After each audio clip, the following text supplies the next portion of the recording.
안녕하세요. 현재 초등학교 3학년이 된 아들과 함께 부산에서 살고 있는 30대 후반 여성입니다. 모처럼 평일 휴무라 아이를 학교에 보내고 집에서 혼자 커피 한잔하며 쉬고 있네요. 가끔씩 유튜브로 음악을 듣기도 하고 챙겨보지 못했던 드라마도 많이 보고요. 세상 사는 이야기를 듣고자 여러 사연을 많이 청취하고 있는데요. 저랑 비슷한 아픔을 가진 분들도 계신 것 같아 공감이 많이 됐습니다. 제가 겪었던 사건을 계기로 저는 성격이 많이 무뚝뚝해지고 사람에 대한 경계심이 생겼는데 이렇게밖에 될 수 없었던 마음 아픈 일이 있었죠. 10년도 더 된 일이고 아이를 생각하면 미안한 마음뿐이지만 저는 그 선택을 후회하지 않았어요. 한 사람을 사랑했고 그 사랑이 온전히 못했음을 깨닫게 된 사건이지만 인생에 큰 획을 그어준 그 이야기를 지금 들려드리고자 해요. 저는 부산에 있는 영어학원에서 강사로 10년째 근무 중에 있습니다. 오래 근무하기도 했고 선생님보다는 언니의 이미지로 많이 어필을 하다 보니 학생들 사이에서 유명해졌고 이 지역에서는 나름 유명 강사랍니다. 여자 벌이치고는 5, 600 정도 되는 높은 급여를 받고 있고요. 사실 저는 아이가 태어난 지 돌쯤 됐을 무렵 전 남편과 이혼하고 홀로 아이를 키우고 있는데요. 제가 이혼을 하게 된 기막힌 사연에 대해서 이야기를 해드릴게요. 저희 집은 대대로 변호사, 의사를 배출한 소위 말하는 사자 집안입니다. 요즘 사람들 말로 금수저라고 하던데요. 그렇다고 해서 집안 분위기가 TV 드라마처럼 엄격하고 무거운 분위기는 아니에요. 물론 분위기에 휩쓸려 공부를 해야 한다는 강요 또한 하지 않았고요. 자유분방한 편이죠. 검소하게 생활하며 쓸데없는 집안 자랑도 하지 않고 여느 평범한 가정집이었습니다. 저도 친구들과 동네 문방구에서 불량식품도 사 먹고 분식집에서 떡볶이도 먹는 말괄량의 이팔청춘 소녀였으니까요. 한 번은 어렸을 적 할아버지 생신이었을 거예요. 옛날 분이시라 생일이거나 명절 같은 큰 행사는 동네 사람들도 챙겨야 해서 온 가족이 모여 음식도 해먹고 왁자지껄 수다도 떨었죠. 사촌 형제들이 나이가 비슷한 또래여서 외동이었던 저는 친척들이 오는 것을 좋아했었답니다.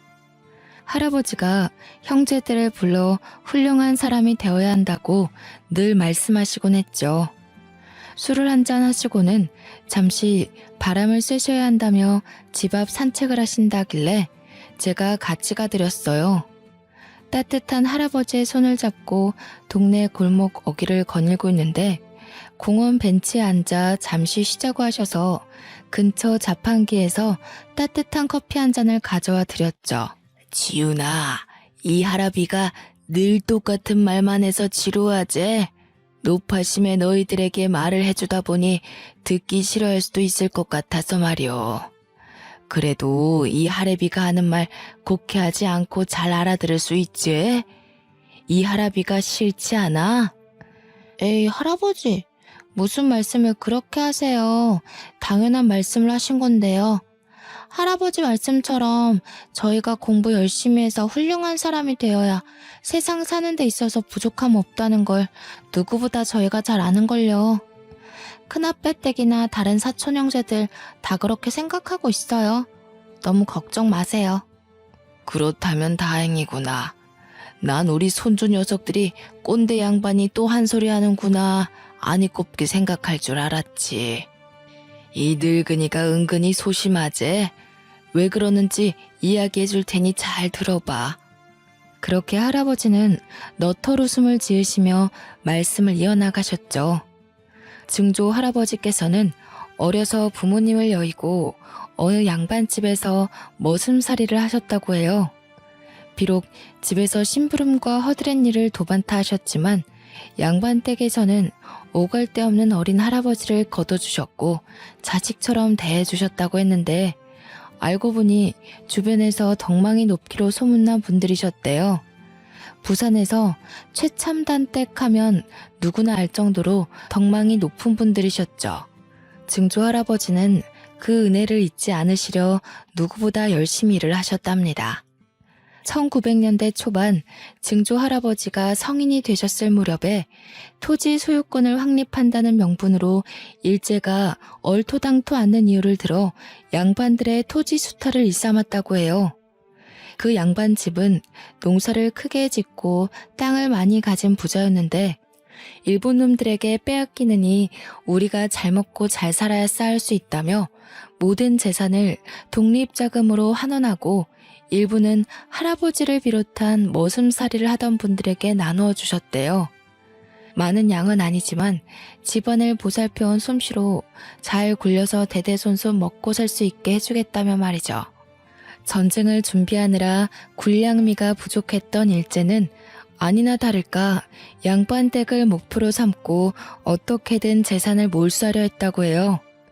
당시 론을 증여받으신 게 있는데 군량미를 확보하기 위해서 상납하다시피 일본에 넘겨졌는데 할아버지는 그 시기에 논에서 나는 쌀을 이용해 쌀 장사를 하셨다고 합니다. 일본 놈들에게 우리 먹을 것을 팔아넘기냐며 욕도 들으셨지만 그 덕분에 큰 돈을 벌어 지금까지 저희가 잘 살 수 있는 미천을 만드셨다고 했죠. 오랜 시간이 지나 광복을 맞이한 이후에는 버신 돈으로 예전 양반집이었던 터를 사들이고 제 친정이기도 한 지금의 한옥집을 지으셨고요. 내가 이렇게 너희들을 아무 탈 없이 먹여 살릴 수 있었던 건 그 양반 댁에서 베풀어준 은혜 덕분이다. 돈, 그게 다 무슨 소용이냐? 사람 됨됨이가 제일 중요한 거야. 하지만 이 각박한 세상에서 너희들이 살아남으려면 대통령까지는 아니어도 남들이 무시할 수 없는 그런 직업을 가져야 한다.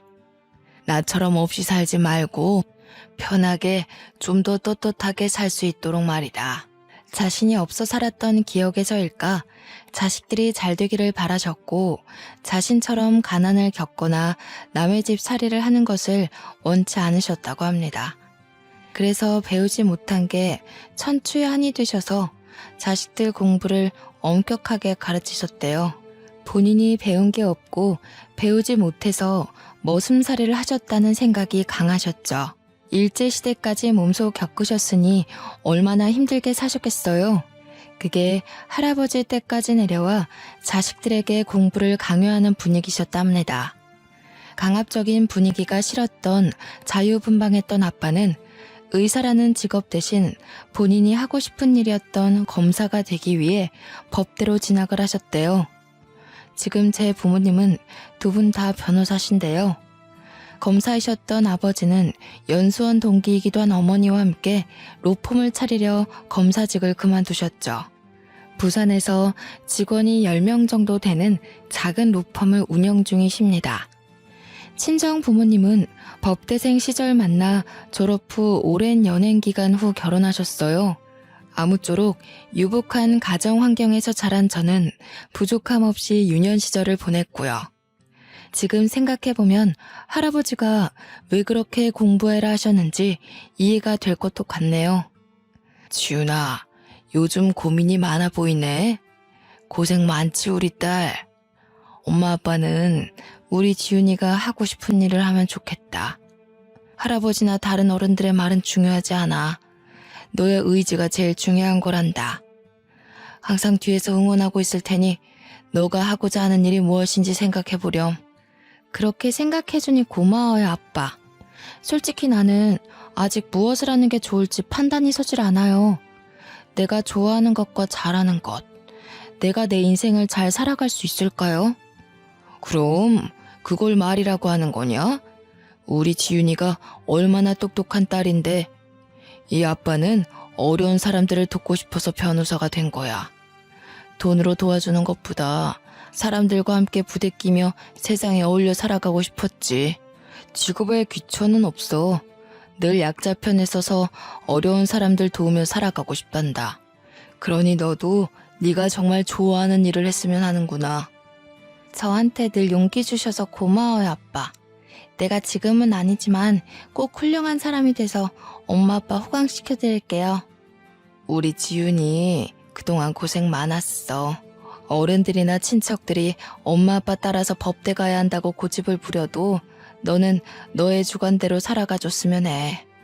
너가 하고 싶은 것을 하며 사는 게 우리의 바람이야. 착한 우리 딸. 사실 저는 외국어를 배우는 것을 좋아해 어학 관련 자격증이 많았어요. 언어를 배운다는 것은 상당히 흥미가 있었고 언어를 통해 얻는 게 많다고 생각이 됐죠. 그래서 불어, 영어, 일본어 등 3개의 국어를 잘 소화할 수 있었어요. 아버지의 조언 덕분에 저는 제가 하고 싶은 일을 찾기 위해 갖은 노력을 했어요. 덕분에 영어 영문학과로 진학해 영어 선생님에 대한 꿈을 가지게 되었죠.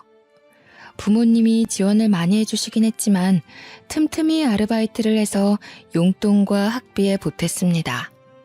아르바이트는 출판사에서 번역을 하는 업무였는데 아주 재미있었고요. 졸업 후에는 서울에 있는 강남의 한 학원에서 영어 강사로 일하게 됐는데요. 주말에는 노인복지회관의 검정고시를 준비하는 어르신들에게 영어도 가르쳐 드렸습니다.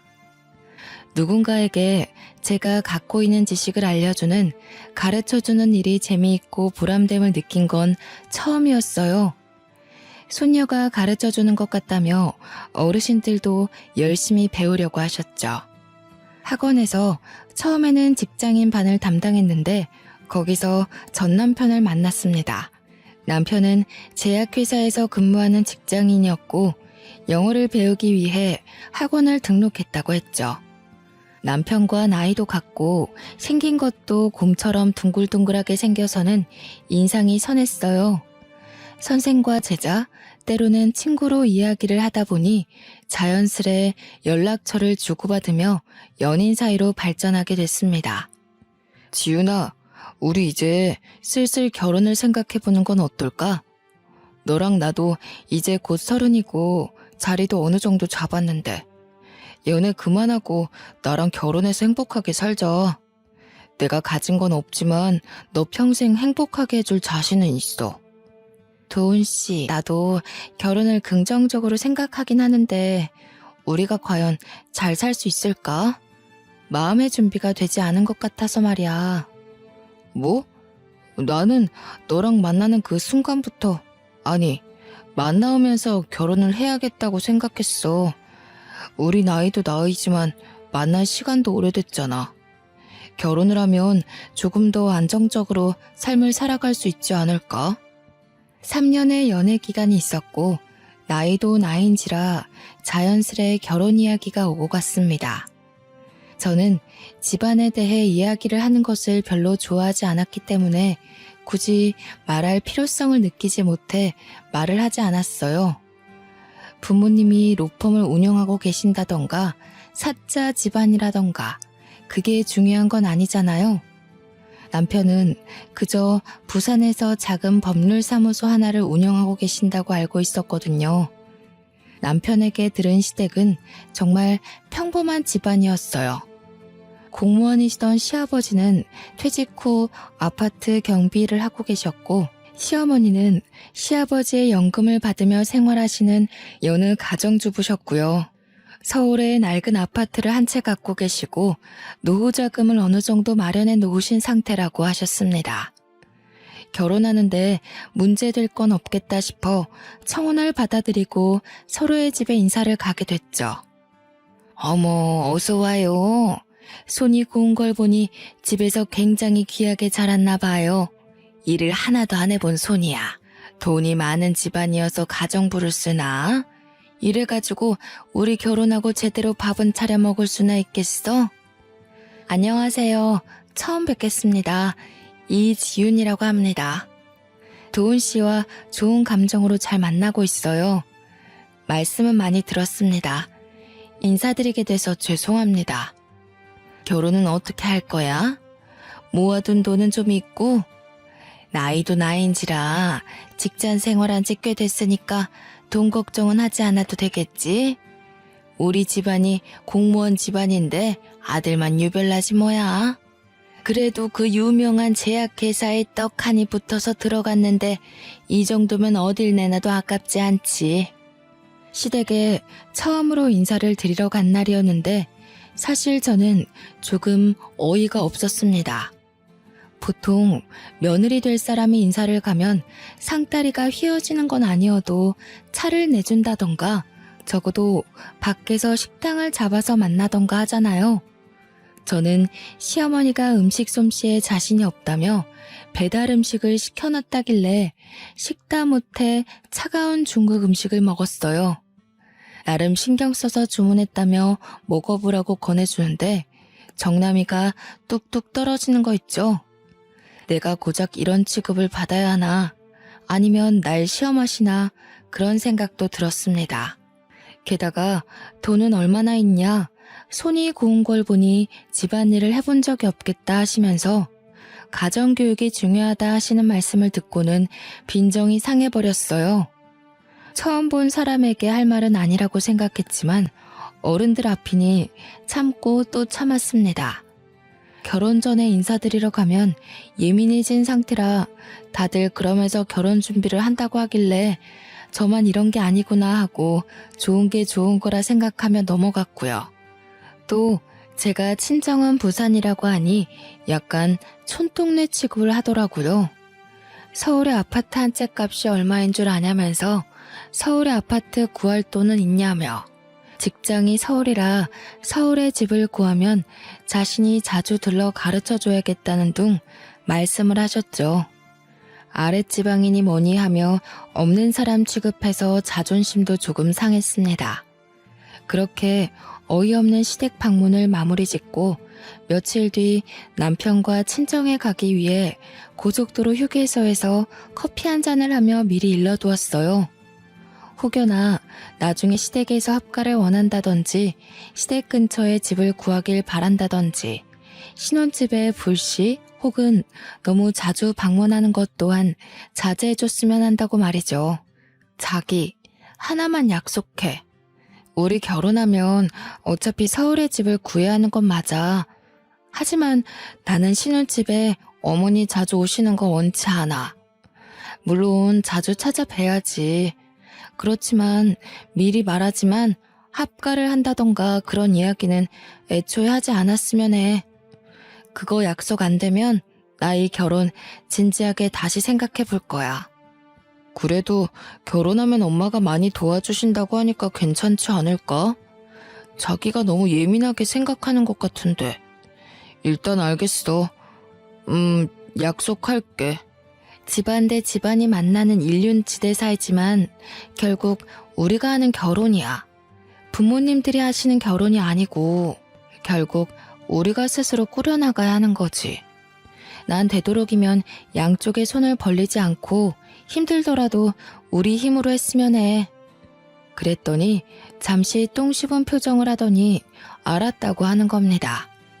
그걸 보는 저 역시 찜찜했지만 남편을 사랑했기에 남편 하나만 보고 그 약속을 믿었어요. 지금 생각해보면 저는 참 모질이었네요. 위에서 먼저 말했듯이 저희 집은 한옥집인데 서울에 있는 북촌 한옥마을 분위기라고 하면 아실까요? 증조할아버지 때부터 짓고 살아온 집터라 외관은 조금 낡았지만 고급스러움이 묻어나는 집이었습니다. 가끔은 방송사에서 드라마 촬영 장소로 문의도 많이 들어오기도 하고요. 남편은 저희 집 입구에서 조금 놀라는 표정을 짓더니 이내 건강한 모습으로 들어갔어요. 부모님은 잘 왔다며 살갑게 맞아주셨고 식사와 차를 대접해 주셨죠. 그제서야 남편은 우리 집안의 분위기, 재력 상황 등에 대해 대충 파악을 하는 눈치였어요. 막상 실제로 저희 집을 보니 예사집이 아니었구나 생각했겠죠. 신기하게도 저희 집에 인사를 다녀오고 난 뒤 남편과 시댁은 시간 끌 거 없다며 쇳불도 당김에 빼랬다고 결혼 진행을 서두르자는 뉘앙스를 풍겼습니다. 저는 남편과 양가의 손을 벌리지 않고 결혼 준비를 하고 싶었어요. 한사코 거절했는데도 불구하고 하나밖에 없는 소중한 딸에 결혼하는데 이 정도도 못해주냐며 반강제적으로 강남에 제 명의로 30평짜리 아파트 한 채를 마련해 주셨어요. 결혼 선물이라며 마음 쓰지 말라고 하셨지만 저는 받기만 하는 것 같아 죄송할 따름이었습니다. 미리 신혼집에 들여놓을 혼수를 보러 다니는데 시어머니는 이런 게 좋다더라 저런 게 좋다더라 하며 혼수를 두기 시작했습니다. 나중에는 본인이 아는 사람이 있으니 알아서 구매하게 카드를 달라고까지 하셨고요. 정중하게 거절했더니 역시나 똥 씹은 표정으로 그저 알겠다고만 할 뿐이었죠. 예, 준비는 잘하고 있니? 냉장고는 요즘 모니터도 되는 게 있다더라. 가전은 무조건 최신형으로 사야 한다. 괜히 좋은 게 아니잖니. 그리고 김치 냉장고는 필수로 사야 하는 거 알지? 이왕 사는 거 좋은 거 사라고 알려주는 거야. 너무 부담 갖지 말고 어른이 경험으로 하는 말이니 다 새겨들어. 그렇게 몇 개월의 시간이 흘러 저희는 결혼식을 올렸습니다. 허니문 베이비가 생겨 신혼을 즐길 틈도 없이 저는 아이를 임신하게 됐죠. 임신을 하고 몸이 좋지 않아 결국 강사 일을 그만두고 집에서 재택근무를 했습니다. 대학 시절 아르바이트를 했던 출판사와의 인연이 닿아 번역을 하는 일을 할 수 있었죠. 임신 중에는 스트레스를 받으면 안 된다고 시어머니가 조금 덜 찾아오는 듯 했습니다만 그건 저의 크나큰 오산이었죠. 명분이 없어 오지 못하셨던 것뿐이고 아이가 태어나고부터는 손주가 보고 싶다는 핑계로 제 집 드나들듯 하는 거 아니겠어요? 정말 하루 걸러 한 번 일주일에 4, 5일은 오시는 것 같았어요. 매일 출근 도장을 찍으셨죠. 밤낮 바뀌어가며 육아와 일을 병행하는 탓에 몸이 너무 피곤하고 꼴이 말이 아니었습니다. 문제는 남편과 사전에 약속한 부분인데 지켜지지 않고 있어 짜증이 났습니다. 한 번은 밤을 꼴딱 새고 모유 수유를 하고 잠든 아기 옆에서 겨우 쪽잠을 자나 싶었는데 너무 자연스럽게 비밀번호를 누르고 들어오셔서는 커피와 다과 좀 내오라고 하시는 거예요. 집 비밀번호는 어떻게 하셨냐 물으니 남편이 편하게 다니라며 알려줬다지 뭐예요. 저는 너무 기가 막혔고 그 뒤로 합가한 것과 다름없는 생활이 시작되었어요. 그 시기에는 정말 이혼을 수백 번, 아니 수도 없이 되새겼습니다. 바보같이 아무 말도 안 하고 있었냐고요? 그럴 리가요. 저도 이렇게는 도저히 못 살 것 같아 시어머니께 정중하게 말씀드렸죠. 뻔한 대답만 돌아올 뿐이었고 소용이 없었습니다. 진짜 막무가내였어요. 내가 엄마가 돼서 우리 아들 집에 온다는 게 뭐가 문제니? 우리 귀한 손주 보러 오는 거니까 너는 너 볼일을 보면 되지 않니? 나 신경 쓰지 말고. 그리고 내 고등학교 동창들이 도훈이가 성공했다고 사는 집 좀 구경하고 싶다길래 내가 와서 식사라도 하고 가라고 했다. 괜찮지? 설마 했는데 정말로 고등학교 동창분들이 오셨어요. 이제 겨우 3개월 된 아기라 외부와의 접촉을 조심해야 하는 시기고 저도 몸조리가 덜 끝난 시기라 재택근무를 하지만 일을 하고 있는 입장이어서 너무 난감했습니다. 가지가지 한다라는 말을 정말 입 밖으로 내뱉고 싶었습니다. 아이를 생각하며 정말 이악 물고 겨우 버티다가 시어머니가 늦은 밤 집으로 돌아가시고 그때 처음으로 남편과 다툼을 했어요. 도훈 씨, 내가 결혼 전에 말했잖아. 너무 자주 찾아오시거나 하는 일 없었으면 한다고.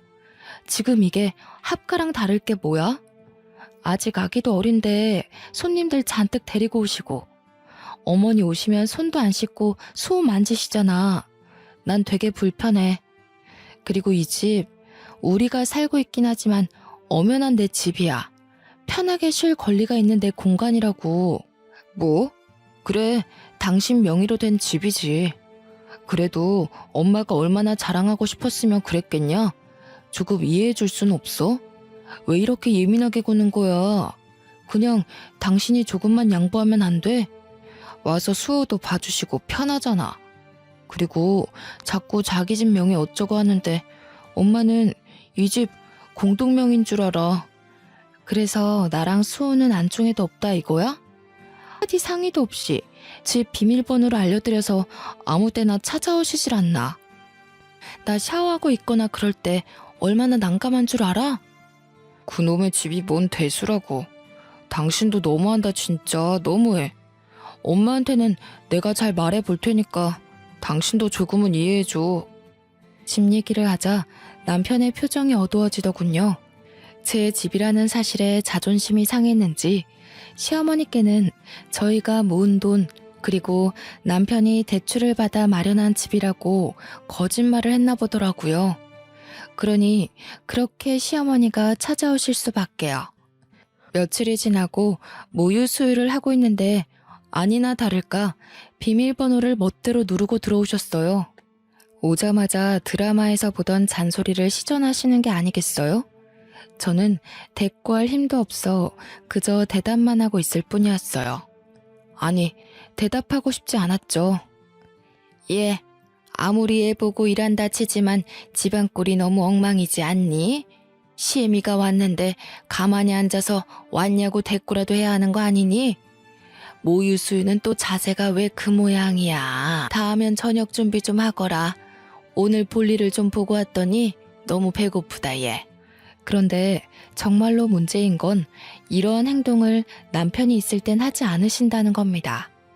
어떻게 하는지 출장을 가거나 야근을 할 때만 오셔서는 저렇게 난리신 건지. 저는 너무 스트레스를 받아 시어머니가 돌아가신 뒤 친정 부모님께 이야기를 했어요. 그랬더니 다음날 아침 비행기로 바로 서울에 올라오시더라고요. 일부러 남편이 일찍 퇴근할 때까지 기다리셔서는 왜 이렇게 늦게 오냐며 밥은 할 줄 아냐고 아기 기저귀는 갈 줄 아냐면서 쉴 틈 없이 잔소리를 하셨어요. 당연히 시어머니도 와 계셨고 저희 부모님이 계신 걸 보고 놀라신 눈치셨고요. 육아는 같이 해야 한다며 시어머니가 있든 없든 남편을 다그치셨는데 얼마나 꼬숩던지 속이 다 후련했습니다.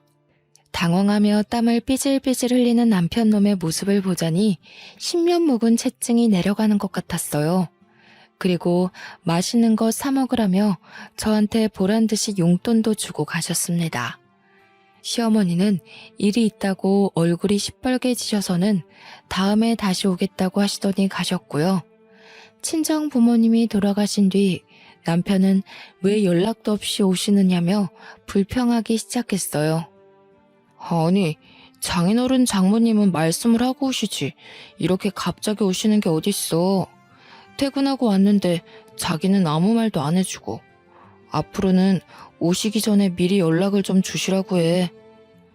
뭐? 시어머니는 비밀번호 누리고 알아서 시도 때도 없이 오시는데 우리 엄마 아빠가 오면 얼마나 온다고.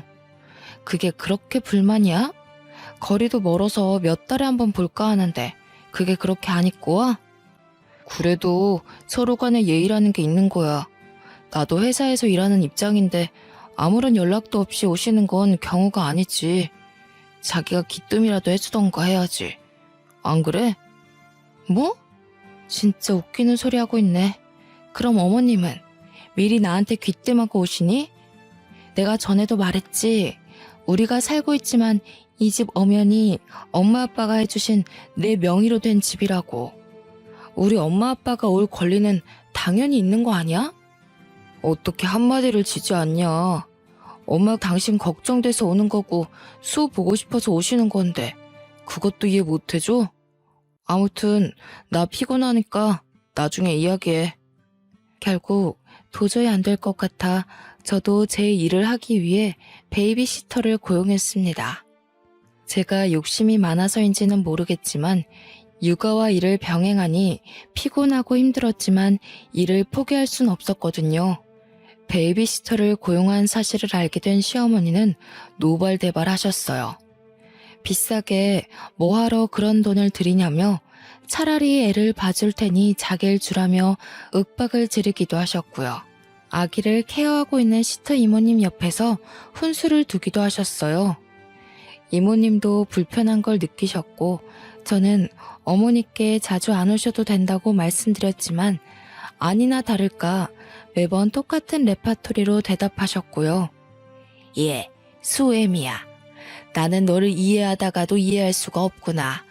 시어머니가 이렇게 자주 오고 애도 봐주고 하면 감사합니다 하고 용돈을 드려도 모자랄 판인데 베이비시터라니. 그 사람 믿을 만한 사람인 거야? 어머니, 저 수호 보면서 일도 해야 하고요. 믿을 만한 사람 고용한 거고요. 솔직히 어머니 너무 자주 오시는 것 같아요. 막상 오시면 커피 드시고 낮잠만 주무시고 가시는데 수호 봐주시지도 않잖아요. 저 일도 해야 하는데 너무 힘들어서 고용했어요. 아니, 내 귀한 손주를 왜 남의 손에 맡겨 키운다니? 너 제정신인 거야? 내가 내 아들 집에 자주 드나들면서 애만 보고 너를 좀 소홀하게 대했기로써니 너 그래도 내가 시엠인데 나한테 그렇게 하면 안 된다. 너 그러다가 어디 가서 못 배웠다는 소리 들을까봐 걱정이야. 스트레스를 너무 받은 탓에 더 이상 대꾸림도 없었습니다. 그 뒤로도 너무나도 당연하게 낮, 밤, 심지어 새벽에도 맘대로 드나드는 통에 저는 참고 있던 성질이 폭발하기 일보 직전이었습니다. 새벽에 아이 분유를 타며 이대로는 못 살겠다 생각이 들었어요. 산후 우울증이 이래서 오는구나 싶었다니까요. 매번 친정 부모님을 부를 수도 없는 노릇이었고 내 집을 자기 집처럼 생각하는 시어머니가 너무 싫었습니다. 이 집 제 명이라고 아드님은 몸만 들어와 사는 거라고 소리치고 싶었지만 남편 놈의 자존심마저는 건들 수는 없었기에 홀로 눈물을 삼켰어요. 무엇보다 결혼 전 약속에 대해 하나도 지켜지는 부분이 없어서 남편에게 실망감이 컸고요. 그래도 좋게 해결해 보려고 아이를 재우고 남편과 이야기를 하기 위해 거실에 커피를 마시며 테이블에 앉아 있었습니다. 씻고 있는 남편 휴대폰으로 문자 메시지가 오는 게 아니겠어요? 늦은 시간에 누군가 하고 들여다보는데 시어머니였어요. 그래, 이번 달은 얼마나 보내줄 거냐? 라는 메시지였습니다. 잠가놓지 않았기에 궁금했던 저는 메시지를 들여다보았어요. 남편과 시어머니가 나눈 대화 내용은 아주 기가 찼습니다. 결혼하고 혼인신고하고 아이까지 있으니 지가 뭘 어쩔 거냐면서 심호알기를 우습게 한다는 둥, 돈만 많으면 뭐하냐며 저를 흉보는 메시지가 가득했거든요. 더군다나 수시로 돈이 빠져나간 출금 기록 문자들도 덜어 있었고요. 혹시 몰라 빠져나간 내역을 살펴보니 공동생활비 통장이었습니다. 남아있는 금액도 너무 터무니없었지만 매번 적게는 몇십만 원, 크게는 몇백만 원이 출금된 기록을 보고 화가 났어요. 그것도 시어머니 이름으로 된 계좌로요. 너무 기가 막힌 탓에 남편이 나오자마자 쏴붙였어요. 자기, 이거 뭐야? 우리 모은 돈 다 어디 있어? 왜 나한테 한마디 상의도 없이 돈을 쓴 거야? 어디에 썼어 도대체? 이 통장에 왜 이거밖에 없냐고. 설명을 좀 해봐. 그게 사실 엄마 드렸어. 전세금 올려달라는데 돈이 없다고 하셔서 조금 보태드렸고. 그리고 생신이신데 필요한 거 샀으라고 용돈도 드리고. 하나밖에 없는 아들인데 뭐라도 해드려야 하지 않겠어? 그걸 말이라고 해? 적어도 나랑 상의는 했어야 하는 거 아니야? 이 돈 나랑 자기랑 같이 모은 돈이야. 그리고 막말로 내가 더 많이 보탰으면 보탰지. 한 푼도 아니고 그게 말이 돼?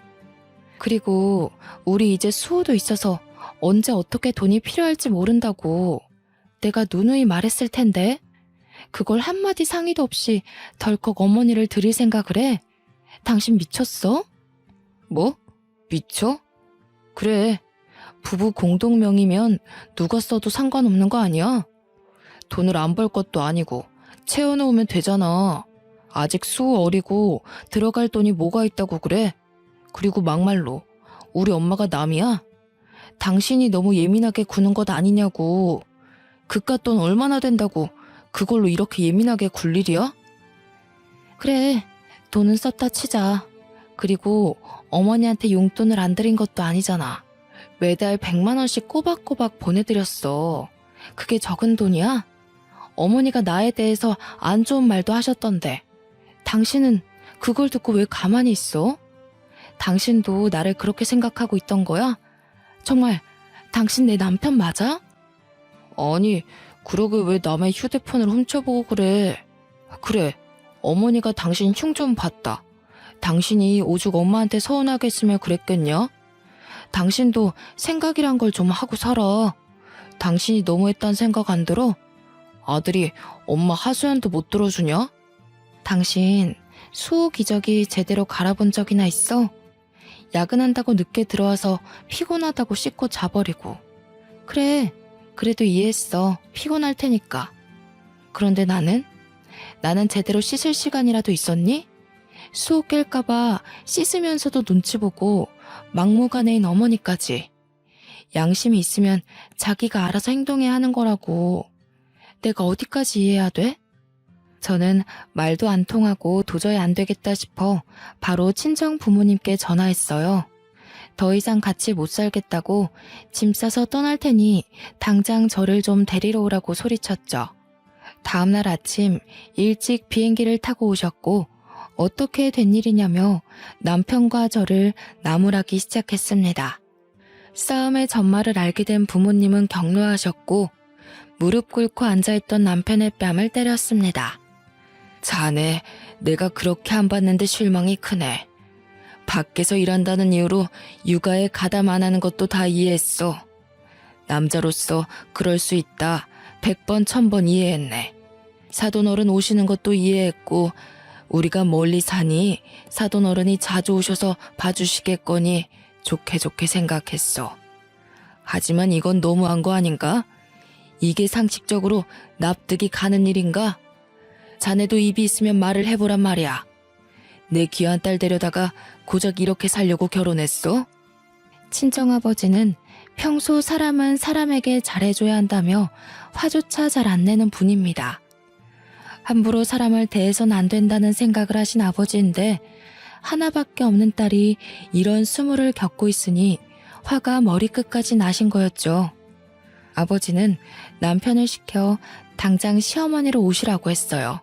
잠시 뒤 시어머니는 익숙하게 비밀번호를 누르고 들어오시며 신경질을 내셨어요. 그 모습을 보고 저희 부모님은 기막혀 하셨습니다. 아니 사돈, 이게 도대체 무슨 경우 없는 일입니까? 내가 내 아들 집에 자주 왔다 갔다 하는 게 그렇게 안 입고 와요? 너는 무슨 일인데 친정 부모까지 끌어들여서 아침부터 이 사단을 만드니? 출가 외인이 어디서 친정에 고자질을 하고 그래? 못 배워먹은 짓이야 그거는. 사부인, 말씀 한번 잘하셨습니다. 그동안 있었던 일 네 다 들었습니다. 이 집 내가 지윤이한테 결혼 선물로 해준 지윤이 명의로 된 지윤이 집이에요. 그쪽 아들 집이 아니라요. 몸만 들어와서 사는 주제 큰 소리 칠 건 아니라고 봅니다만. 뭐? 그쪽 아들? 사돈, 지금 말 다 했어요? 이 집이 우리 아들 집이 아니면 누구 집이야? 웃기는 소리 하고 있어 정말. 당신이 뭔데 그런 소리를 하는 거야? 사돈 어려운 줄 모르시네.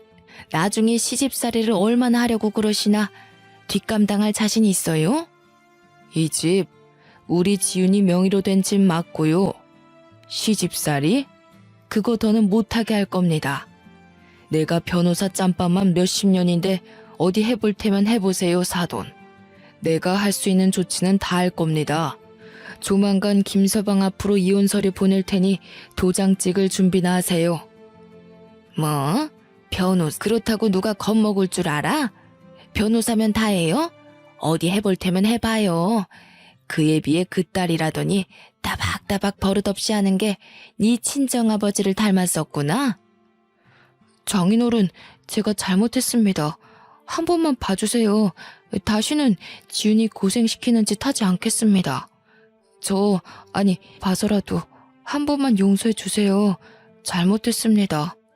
내가 자네를 지훈이 짝으로 받아준 건 사람 인품 하나 봤기 때문이야. 가진 거 없이 몸만 들어와도 있는 사람이 하면 된다고 생각했지. 돈은 문제가 아니었어. 자네 하나 믿고 하나밖에 없는 내 귀한 딸 시집 보냈는데 이런 취급 받으면서 산다고 하면 내 가슴이 얼마나 찢어지는지 아나? 자네 그렇게 하는 거 아닐세. 난 이 결혼 물을 테니 마음에 준비하고 있게. 얘 도훈아, 너 나한테 이 집 네가 산 거라며. 네가 모은 돈으로 대출 껴서 겨우 샀다며. 돈 별로 안 들어갔다고 마음대로 오라고 그랬잖아. 너 엄마한테 거짓말한 거니? 사실 그대로입니다. 이 집 지훈이 집이고 오늘 이후로 서로 볼 일은 없을 겁니다. 혹시나 용서라도 바란다면 꿈에도 꾸지 말게. 지훈이 너도 지금 당장 짐 싸. 자네는 지금 당장 사돈을 모시고 이 집에서 나가는 게 좋을 게야. 부모님이 변호사라는 사실을 뒤늦게 한 시어머니는 뒷목을 잡고 휘청거렸습니다. 엄포를 놓는 아버지 앞에서 꿀먹은 벙어리가 된 남편은 시어머니를 모시고 시댁으로 갔고요. 그 뒤로 더 말할 것도 없다며 앞으로 살 길이 내다 보인다고 바로 이혼 서류를 준비했죠. 저는 그 길로 부모님을 따라 간단한 짐을 챙겨 부산으로 내려가며 부동산에 신혼집을 내놓았습니다. 더 이상 살 가치가 없는 집이었고 부모님이 사주신 소중한 집이었지만 부모님도 그렇게 더럽혀진 집 더 이상 살 가치가 없다며 처분하라고 하셨어요. 시어머니는 그제서야 미안하다며 사과를 했지만 저의 결심은 변하지 않았고요. 저는 바로 이혼 서류를 준비해 남편의 짐과 함께 시댁으로 보냈어요. 남편은 미안하다며 시어머니와 함께 부산에 찾아오기까지 했지만 매몰차게 대했어요.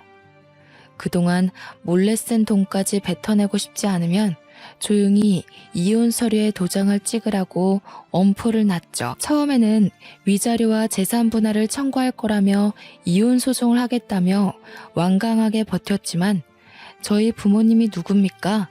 변호사시잖아요. 말할 형편되면 얼마든지 하시라고 엄포를 놓으셨죠.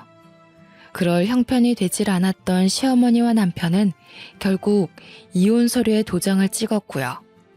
그 뒤로도 아이가 보고 싶다며 연락을 취해오긴 했지만 그조차 허락을 하지 않았습니다. 남편은 육아에 대한 기여도가 전혀 없었고 아이를 핑계로 어떻게 해볼 속셈인 걸 저는 뻔히 알고 있었기 때문이었죠. 1년쯤이 지났을 무렵 시아버지가 연락이 오셔서는 저에게 사과를 하셨고 아이의 근황이 궁금하다며 사진을 보내줄 수 없냐시길래 몇 장 보내드렸는데요. 시아버지는 고맙다며 괜한 못난 집안의 시집와 고생만 하다가 가서 자신이 미안하다고 다시는 연락을 하지 못하게 하겠다고 하셨죠.